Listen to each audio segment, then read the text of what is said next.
How's everyone doing this morning, all right? Great. So forward, backwards, we can figure this out. Let's see. All right. So it's been a while since I've been to DC, came down from New York this morning, and all of a sudden I had deja vu since I used to be here quite a bit. And I walked to the hotel where I'm staying up the street at the Willard, and I turned down Pennsylvania Avenue.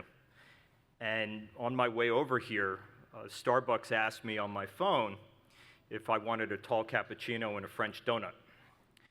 I think that's a croissant. And so I said, I kind of want that. And they said it would be waiting for me when I got to the counter as I passed by on the next block. And I'm thinking, wow, that's kind of cool. That's no waiting. And that's kind of what I'm thinking at the moment as I'm running a little bit late, but not so late.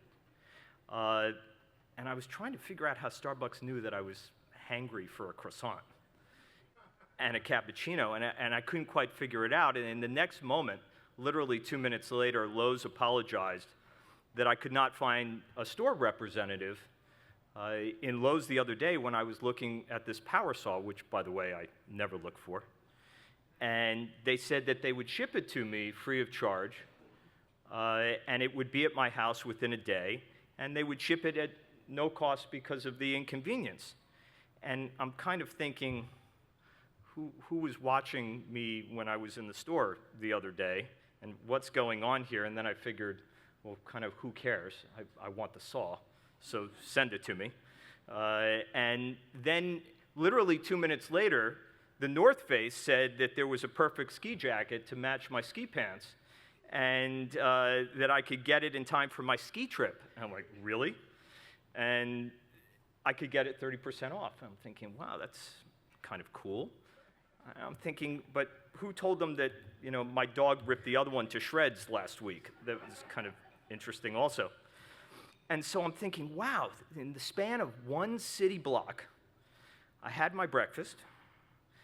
I am all set for my little construction project, and I'm ready to hit the black diamonds. And somehow I made it here still on time and made it through security. And I'm thinking, God, this AI stuff is pretty cool, right? So I'm interested. Let's take a little poll in this room for a minute. How many people in this room believe that artificial intelligence will transform every business and every industry, in every industry and economic model around the globe? Let's see a raise of hands. That's kind of what I thought. Okay, that's quite a few of you. And I got to say, though, that based on all the amazing things that we're hearing, how many people, and all the excitement, how many people also thought that enterprises would be maybe a little further along with the production and the adoption of AI than they are today? Okay, interesting. All right. Well, let's put aside opinions and excitement for just a minute about AI, and let's look at all the recent developments in driverless cars, voice recognition, deep learning, and cognitive engagement, and through extreme personalization, and this is something you're going to hear quite a bit about how much machines can do and the powerful business models that AI can drive. Well, kind of don't look now, because AI is already changing our lives in ways that we didn't even think were possible even 2 years ago. Driven both by opportunity and a fear of losing competitive advantage, companies across just about every industry, in every economy around the world, have announced AI-focused initiatives. It's also true, though, that these projects are not producing the dramatic results that both the technology enthusiasts predicted, nor their executives expected. So what's going on? So as I get here through my presentation, you get to see my power saw and my jacket. And we're going to get into it here, and we're going to take a look at what is really happening, and why are the results not meeting expectations, and perhaps the word left off the end of the sentence, yet. Why are the results not meeting expectations yet? Let's take a hard look. When analyzing some of these early-stage AI projects, we can see many issues driving failures in enterprise AI, failures that are standing in the way of what will be an incredible project in changing the nature of work. Additionally, most AI projects today are confined to innovation labs, and very few, relatively few, will make the jump to live production environment and even have optimized AI performance or assurance for the actual business. It has become clear that businesses lack a clear understanding of which business problems to solve using enterprise AI, and within their own industry. They also lack the tooling, the skills, the methods required to build and deploy and manage AI systems at scale. And they also are without access to high-value data, models, and algorithms suitable for their industry and process domains. Data is at a big, big loss right now. And AI is a pretty noisy and confusing place at the moment. So when do we think all this smoke is going to clear and we're going to see a clear path for adoption of enterprise AI? One where design flaws have been all cured and unique insights driving decision-making that lead to revenue growth, changing how business is conducted on a daily basis. I think that it may be this year. And we're going to take a hard look at this, but not so fast.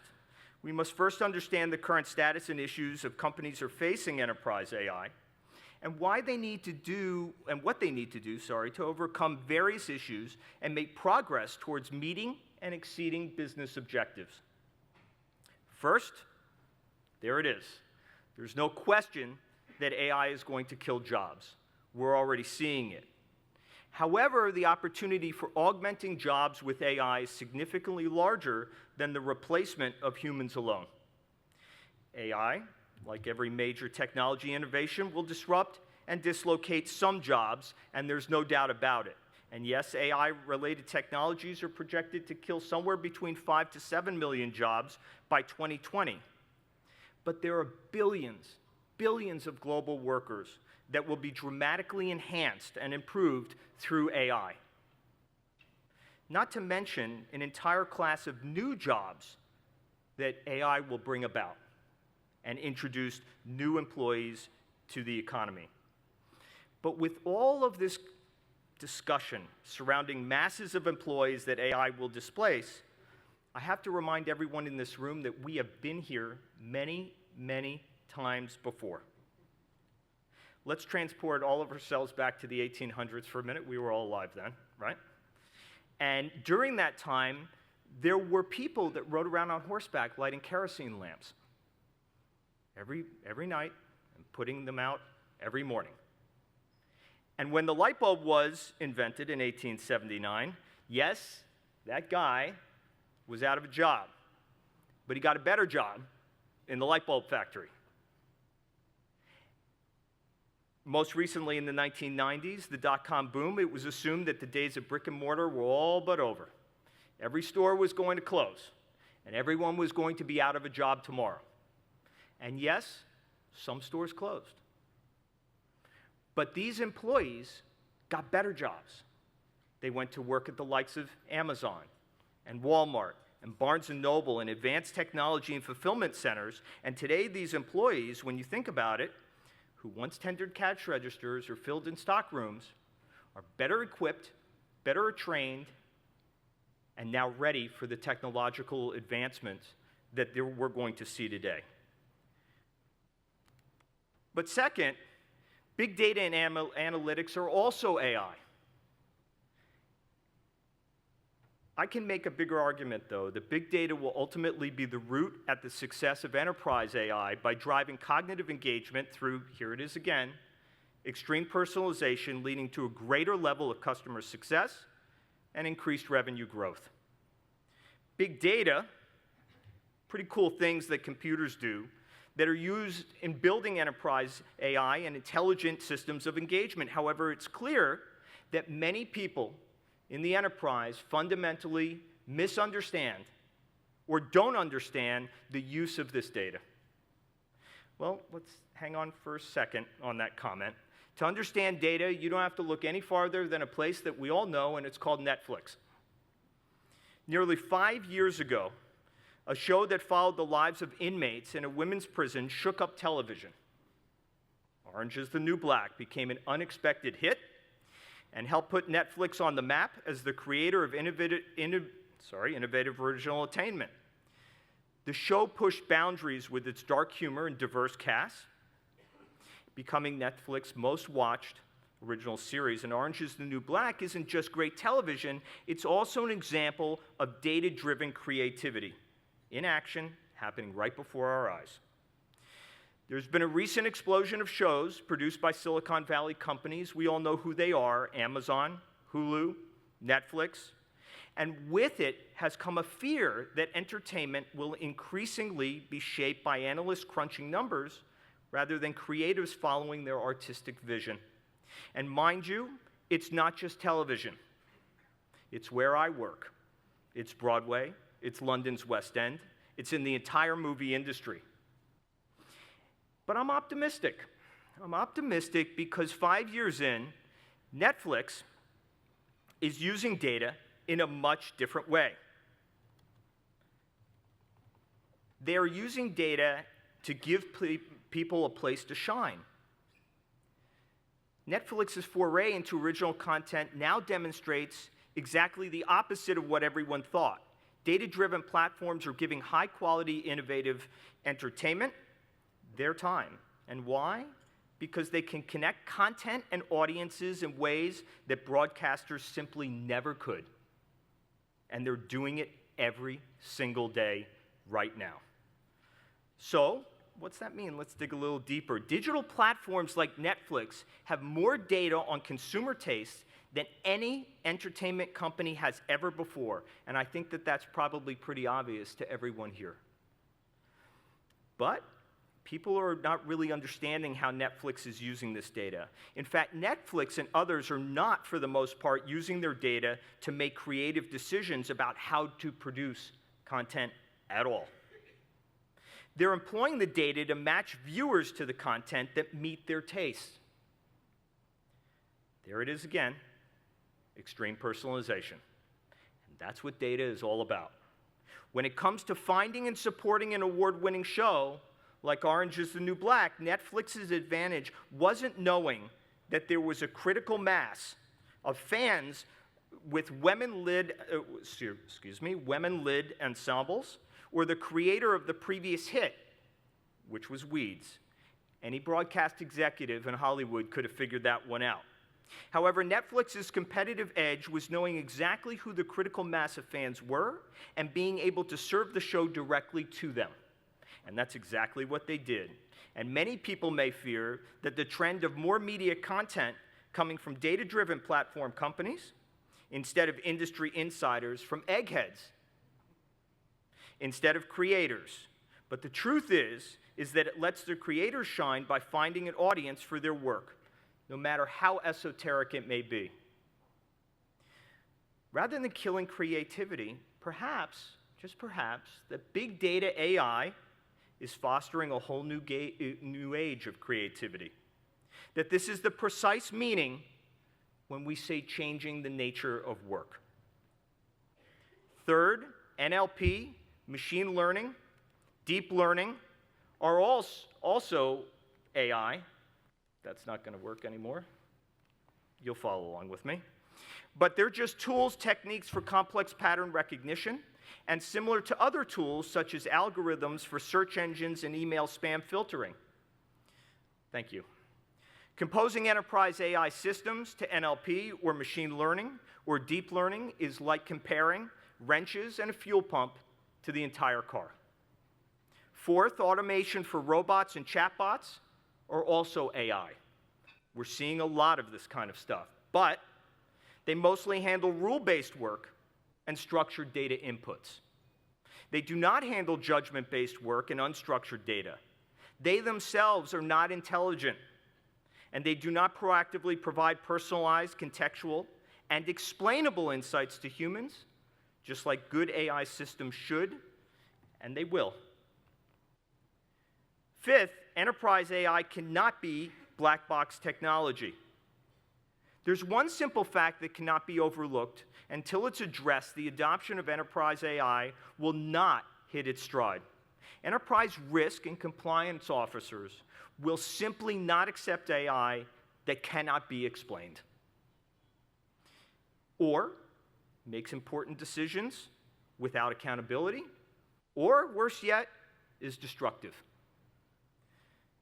However, when I look at it, I see 99+% of AI startups operate as a black box and have little to no hope, therefore, of taking their science projects into production. For instance, imagine defending an unpaid death benefit on an insurance policy just by saying, the machine told me to do it and I have no idea why. That doesn't really work. So what's the answer? Well, enterprise adoption of AI will require a new class of capabilities. And none of these capabilities are really being talked about enough today. These include AI that is explainable, AI that builds trust providing evidence, and AI that can help you manage bias, safe interruptibility, and cognition at scale, and allows for extreme personalization, there it is again, and ultimately leads to a better customer experience, better decision-making, and ultimately, increased revenue growth. That's what we're all after. Sixth, the technology alone will solve all problems overnight. I can assure you this, working with it every single day. Enterprise AI is about building, deploying, and managing systems of intelligent engagement. And that, in a nutshell, is not about mere automation of manual work. It requires a new class of technology, data, methods, and skills focused around a business-led portfolio of industry-optimized intelligent AIs, AIs that think, and not just point solutions or what many people have been seeing, which are pet projects. Here's the good news. It's happening, from what I can tell, at a breakneck pace. There are three notable use cases worth mentioning because they are using enterprise AI today to automate process, convert customer insights to strategic engagement, empower customer service and sales teams, take action in real time, and use predictive data. And they're personalizing engagement at scale. The first one I mentioned earlier, Starbucks. In 2016, Starbucks began using artificial intelligence for personalization. They now generate service recommendations for customers approaching all of their stores, just about. They use location data to know when customers approach. It goes on to detect weather, the timing of your order, and your entire buying history. Starbucks can also suggest food options to pair with your beverage using that very same data. This all occurs in real time, and it's occurring at the right time. It happened to me this morning. Here again, extreme personalization is driving sales at an unprecedented rate. Let's look a little further at Lowe's. Kynell believes that AI is going to be the foundational technology for which most things are built. Lowe's is bringing AI to the three-dimensional space with Lowe's bots. And now I know who was watching me in the store the other day. These machines can navigate stores and understand what customers say. And I wasn't really talking when I was there, but obviously it knew what I was thinking. And Lowe's is developing AI-driven virtual reality technology that will show customers products based on their style profile. The AI is actually accessing data to recommend the best products for those people. The North Face is using IBM Watson AI to bring in-store boutique service to the internet. Its personalized shopping tool, otherwise known as XPS, acts as a digital brand expert. The tool helps shoppers navigate the online experience like an enhanced in-store associate. And the North Face is trying to actually target cart abandonment with this type of AI. And the majority of products that enter a retailer's cart, and we probably all know this, never make it to the checkout. The North Face wants to ensure all cart items are desirable to the buyer. And this also relieves shoppers of what? Conflicts caused by choice. Many shoppers get cold feet if they think that there are better options, and XPS will actually help those shoppers know that they have the exact products that they want. So the good news is, the immediate road ahead looks very exciting for enterprise AI. It's become clear that going forward, businesses that focus on leveraging AI as a strategic business capability to augment and amplify human process intelligence stand to gain the most. Doing so, however, requires a careful balancing act, one of technology, data, processes, and skills, all looked at and implemented through an industry process lens. We are a business, after all. There's a reason that we're trying to do this. And on a personal note, I look around this room this morning, and I see some of the most eager, creative, and brilliant minds in the technology industry. I've only met a couple of you, and I look forward to meeting more of you in the next day and a half. And as a leader of a digital transformation company that is developing AI use cases today, I have an appreciation for this technology and all the hard work that goes into everything that everyone in this room does on a daily basis. I wake up every morning at 5:30, unfortunately. And every morning at 5:30, I have an engineering call. Running a 24-hour shop, I'm eager to both accomplish, and then I'm also saddled with a whole host of what appear to be new issues from the night before. I can tell you firsthand, this is very, very, very hard work. Our goal in my company is not just to automate work. We want to change the nature of work and how people are living their lives with this technology. And the challenges to do that are many. But I think that the rewards are probably even greater. I know how hard each of you work because I know how hard I work and how dedicated you are to your results, whatever they may be. I ask you one simple request. It may be hard, but please don't give up. The cutting edge is the bleeding edge, to coin an old phrase. And all of us are in the middle of one of the largest technological revolutions ever. Many people say that it rivals the Industrial Revolution in terms of overall size and strength, and therefore, it probably seems like everything that we touch is the bleeding edge. It's hard, but it's also amazing work. And it presents us all with an incredible opportunity to create amazing things now that will change every aspect of life moving forward. How exciting is that? I thank everyone for being here and listening to this. And all that you do is really appreciated, and I'm honored to be a part of it. Thank you, and let's have a good couple of days.